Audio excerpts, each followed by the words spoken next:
The espresso in front of you has gone cold and you still haven't touched it. Across the table, an old man in a grey suit is talking about nothing. Weather, football, his nephew's wedding. And you are nodding along because you know better than to speak first.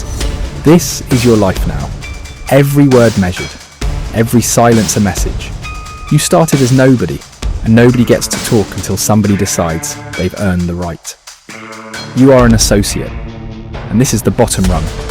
The rung with no name on any chart, no button, no ceremony behind it. You run errands nobody can trace back to anyone important. You collect an envelope from a shop owner who smiles at you with fear behind his eyes. You deliver it without opening it. You ask no questions, because questions are the fastest way to become a problem instead of an asset.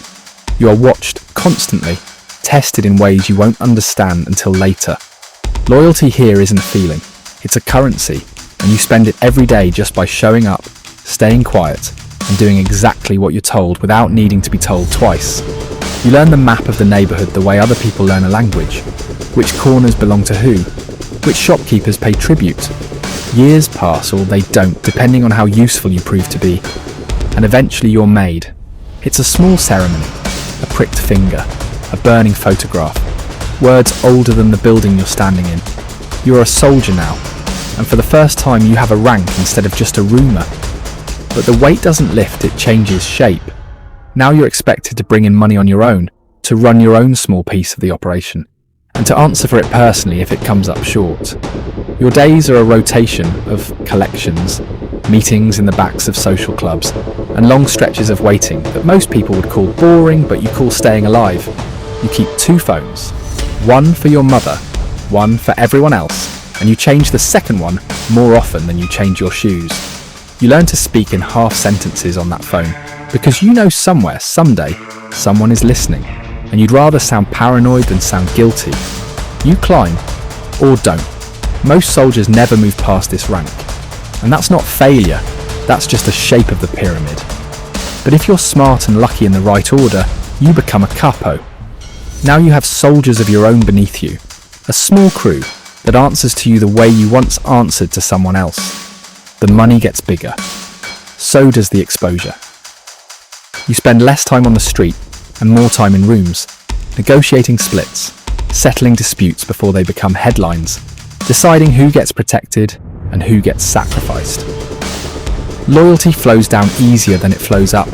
The men below you expect protection.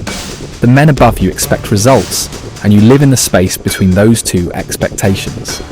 If you survive long enough, you might become an underboss, the second name whispered when the first name isn't in the room.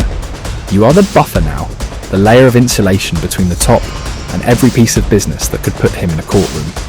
You carry more secrets than any soldier or capo ever will, and each one is a small bomb you defuse silently, alone, without ever letting your face show the weight of it. The boss himself, if you reach that chair, rarely touches anything directly anymore. He speaks in riddles at family dinners that everyone else has to decode later. He signs nothing, texts nothing, admits nothing, and yet every dollar answers to him eventually. His power isn't in what he does, it's in what everyone else is willing to do simply because of who he is.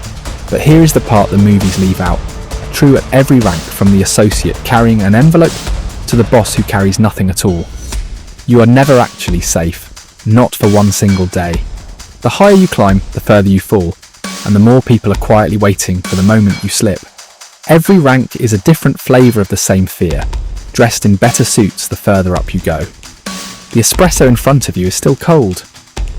The old man across the table finally stops talking about the weather and looks at you directly for the first time all night.